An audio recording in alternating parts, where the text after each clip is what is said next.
Hey, what's up guys? In this video, I will be showcasing you how to fix a fingerprint scanner which is slow, not recognizing your finger or showing the message fingerprint does not match.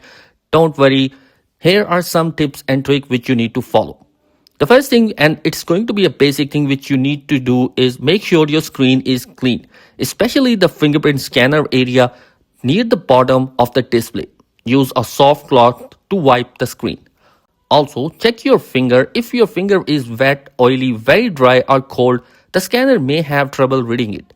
Place your finger flat and firmly onto the scanner area and hold it for a moment instead of tapping quickly. Another very common cause is your screen protector. Many cheap third-party screen protectors interfere with the Samsung ultrasonic fingerprint scanner. If you are using one, go to Setting, then Display, and turn on touch sensitivity. This will help the screen detect your touch better through the screen protector.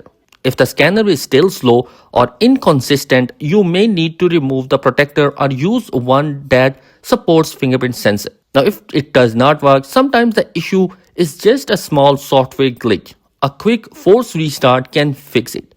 Press and hold the volume down button and the power button together. Keep on holding them until you see the Samsung logo and then let go. Once the phone is going to restart, try fingerprint scanner again. If the scanner is still not working, try setting it up again from scratch. Open up settings, go to security and privacy,